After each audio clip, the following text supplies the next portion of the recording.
Another fragile ceasefire has taken effect in West Asia. A 10-day truce between Israel and Lebanon was announced by US President Donald Trump. Hezbollah says it is ready to respect the ceasefire, but only if Israeli attacks stop. However, within hours, the truce was already under strain, with Lebanon accusing Israel of violations.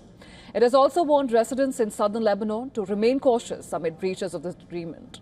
The truce announcement sparked celebrations in Lebanon. Crowds cheered, sang, and made victory signs.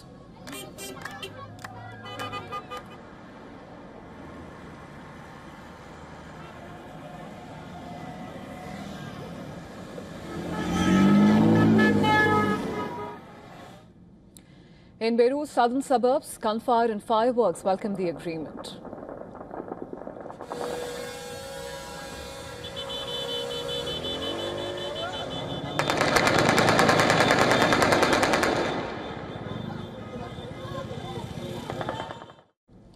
Earlier, Trump took credit for the ceasefire, calling the deal a very exciting opportunity. Listen to this. Israel and Lebanon have tried to make peace before. What's going to be the difference this time? Me. I'm the big difference. Me. The American leader said that Israeli and Lebanese leaders would come to the White House in the coming days or weeks. And the two sides have technically been at war since Israel was established in 1948. And they'll be meeting, probably coming to the White House over the next 4 or 5 days. And that'll be the first time they've met in 44 years, which is pretty unneighborly when considering they're neighbors. But there's a really good chance that that'll work out with Lebanon and Israel. Trump's sudden announcement reportedly caught many by surprise, including Israel. Prime Minister Netanyahu had to convene an urgent meeting of his security cabinet over the call.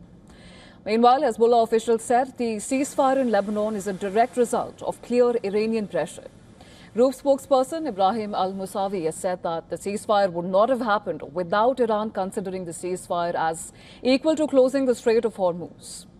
Al-Mayadeen, citing an Iranian analyst, reported that Iran issued a direct warning to the United States. The message was clear: Iran would strike Israel if ceasefire in Lebanon was not announced. Hezbollah lawmaker Hussein Haj Hassan told Al-Mayadeen that President Trump responded to Iranian pressure and pushed Israeli Prime Minister Benjamin Netanyahu to accept a ceasefire in Lebanon. Trump is already under pressure, both domestically and internationally, to end the war due to mounting global economic crisis, especially in energy and trade sectors. Iran's parliament speaker Mohammad Bagher Ghalibaf also credited the truce to Hezbollah's steadfastness and the unity of the axis of resistance. Ghalibaf, who led the negotiations in Pakistan, stressed that the agreement must be approached with caution. Earlier, he had told Pakistan's army chief Asim Munir that Lebanon is an integral part of the comprehensive ceasefire.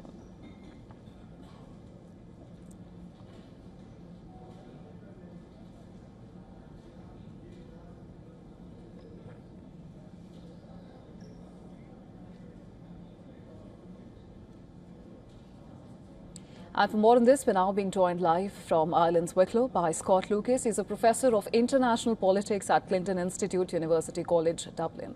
Thank you so much, Professor Lucas, for joining us on the broadcast. Now, there's a lot to unpack here. And even though the first round of talks in Islamabad, they failed to produce a breakthrough, the tentative nature of the agreement has somehow allowed both sides to claim victory. And given the diverging claims, in your assessment, who has the upper hand at this juncture? Well, I think it's important to cut through the statements of both the Iranian regime and the Trump regime and say that no one wins in a war. That's the first thing. Iranians certainly haven't won in this war in terms of the damage that they've taken. The Trump camp certainly have not won in this, given that Iran has counterattacked with their retaliation on the Gulf states, on Israel, and then seizing control of the Strait of Hormuz. And of course, people in Lebanon have not won with the Israeli attacks that continued until a few hours ago in that country. In terms of where we are in the negotiations, what you have here is that the two sides are still quite far apart on the key issue of Iran's nuclear program. So the U.S. is demanding a 20-year moratorium, no nuclear activities for 20 years. The Iranians are saying, all right, we'll give you 5 years. They are very far apart on the issue of lifting of American sanctions. They are far apart on the issue of Iran's ballistic missiles. and they're far apart on the Strait of Hormuz, where the Americans are saying, we want you to give up control of the Strait of Hormuz, and Iran saying, well, no, because that's their leverage. That's their sort of hold on the global economy and thus on the Americans. I think the best we can hope for at this point is that we do get another round of talks, possibly this weekend in Islamabad, and we get an extension of that ceasefire beyond next Tuesday.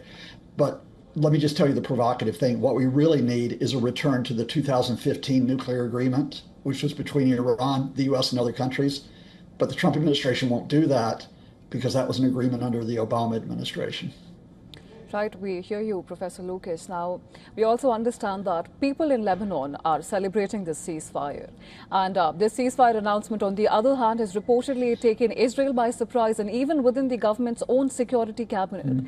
Is, of course, what does that say about, the agreement? And has Trump's perhaps been rushed to declare Israel-Lebanon truce under Iran's pressure?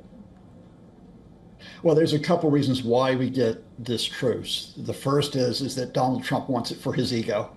Look at me. He goes to war and then he says, oh, now I've made peace. So he will say this is the 10th war he's ended.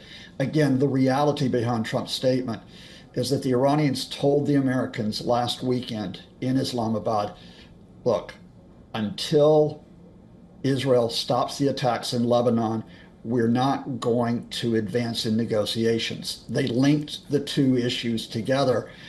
And so the Americans put pressure on the Israelis to go ahead and agree to a ceasefire. However, this is the key point.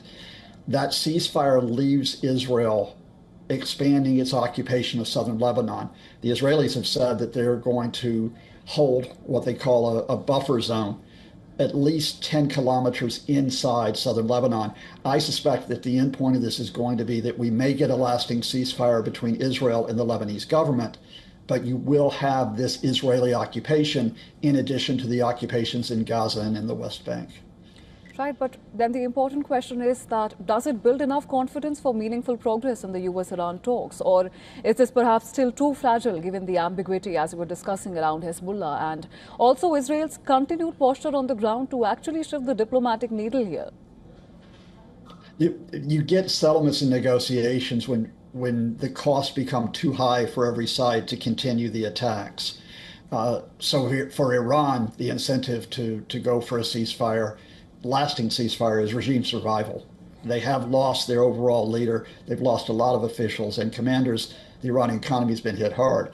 The reason the cost on the Trump folks are growing because of domestic opposition to the war and the economic shocks.